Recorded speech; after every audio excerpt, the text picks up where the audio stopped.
Hello everyone, this is Uncle Dot again, this time bringing you an analysis video of the upcoming Modretro M64 that was just unveiled today. Now as you can see here, there are 3 different color variations to choose from, and presumably these are the 3 launch colors for the system. You can see here that there is what resembles an atomic purple variation.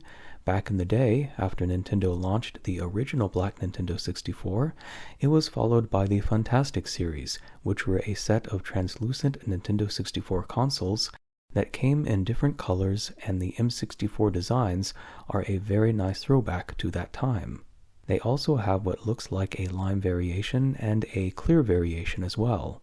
And now let's take a closer look at the console itself. Here is a view of the console with a Modretro M64 cartridge inserted.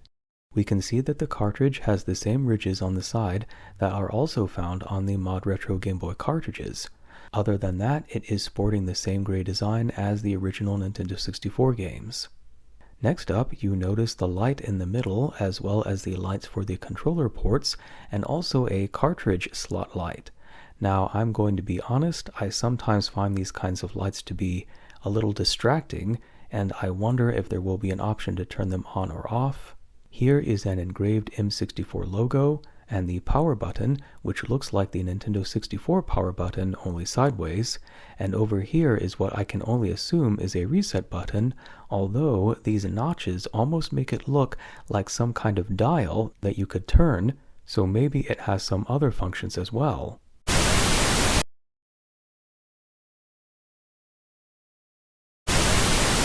The M64 itself looks like a very compact version of the Nintendo 64 and makes you wonder what a smaller console revision would have looked like if Nintendo had ever made one.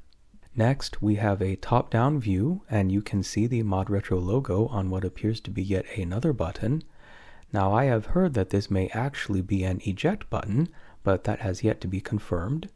And here we get a look at the back, which has a USB-C port for the power adapter, an HDMI port that supports 4K output, 2 more USB-C ports, and what looks like an SD card slot.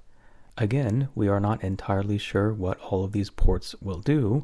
You may be able to use SD cards for system updates, or storing save data, or save states, or possibly even for storing and loading ROMs.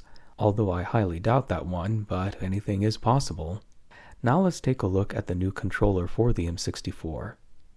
As you can see, the design is near identical to the original, which I really like, as the original controller is just so iconic and a part of the console's identity, and hopefully this will have a Hall effect control stick, so we won't have to worry about any drift.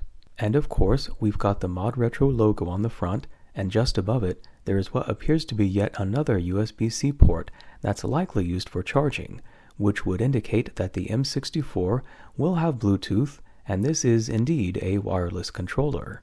If we take a look at the back, we see that there is a nice matte finish and the Z trigger button right where it should be, but what is most curious is this part up here. Again, Modretro has not said what exactly this is, but if I had to guess, I would say that it's some kind of cover.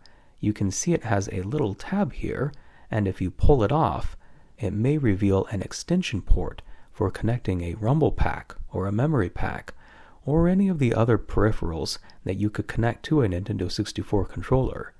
But again, only time will tell. And that is all for this brief analysis. Hopefully Modretro will reveal more details soon, especially on upcoming games and when we can place pre-orders. The Nintendo 64 remains my all-time favorite Nintendo console, and I have fond memories of playing Mario Kart 64 and Smash Bros. And Mario Party with friends, and I am looking forward to reliving those memories in beautiful 4K on a modern TV. I want to thank you all so much for watching, and you have a wonderful day.